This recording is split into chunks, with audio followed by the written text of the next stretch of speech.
as we've been reporting in the news now, the death toll in earthquake, the earthquake that hit southern Turkey and northern western Syria has risen to more than 28,000 people. The United Nations says there is an urgent need for medical assistance, shelter and food for survivors. The UN described the powerful earthquake and aftershocks as the worst natural disaster in the region for 100 years. Now, to talk more about the situation in that region, we're joined on Zoom by Aysegul Kandas. She is the Turkish ambassador to South Africa, Eswatini and Lesotho. Ma'am, a very good morning to you. A warm welcome to Morning Live.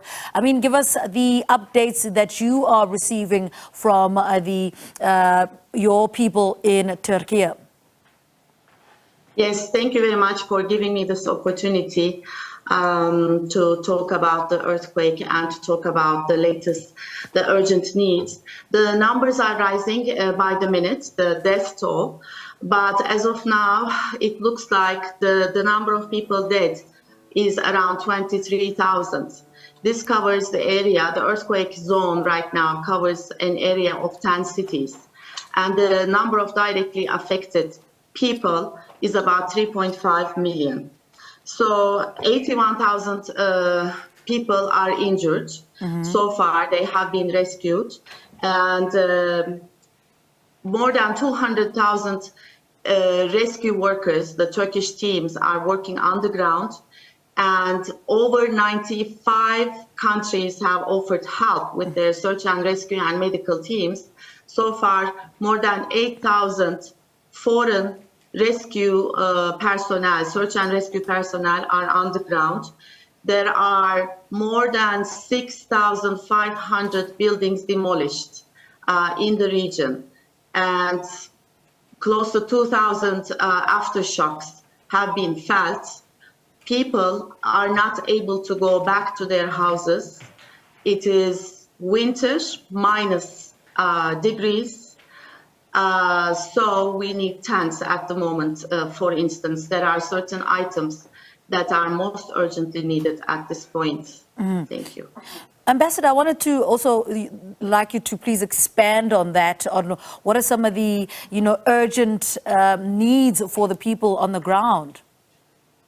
Yes, I would like to mention that the most urgent needs and all the relevant and correct information, because this effort needs a lot of coordination and it needs to be coordinated from one place. I would like to mention that our embassy has been announcing every relevant information on its social media accounts, Turkish Embassy Pretoria, Twitter and Facebook pages. So also the internet site of the embassy. So the most urgent needs at this point, there are 5 items. Winter tents, blankets, sleeping bags, generators, gas heaters. These are what we are trying to send to Turkey. Turkish Airlines is carrying everyone, rescue teams, for instance, free of charge. Turkish Airlines Cargo, obviously, is carrying everything free of charge. We have established 4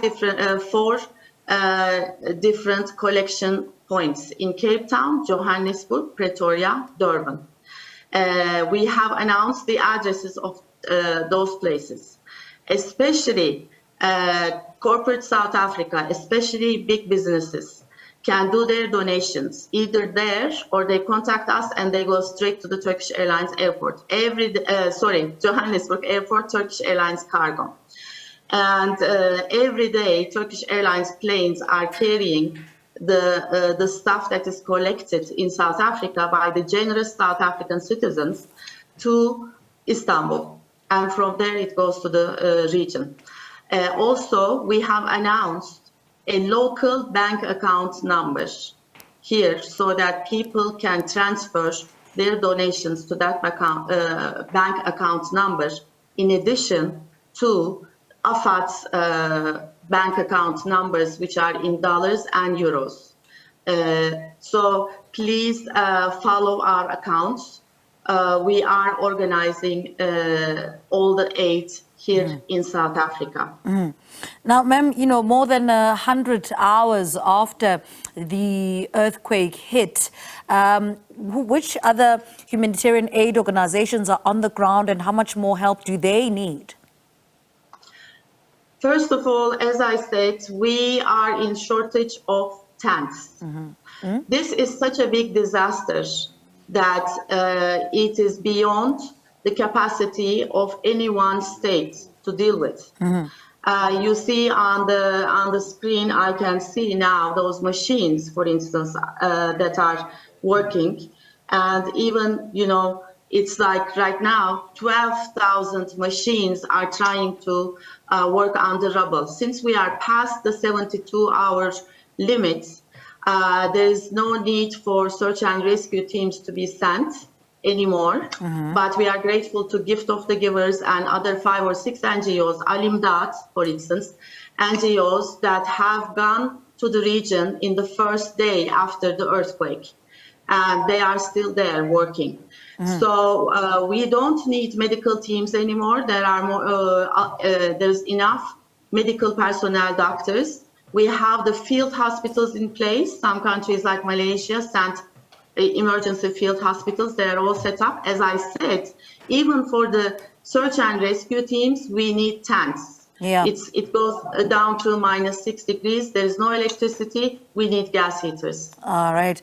Ambassador, thank you so much for talking to us. Good luck with your efforts going forward. Aysegul Kandas, she's the ambassador of Turkey to South Africa, Lesotho and Eswatini.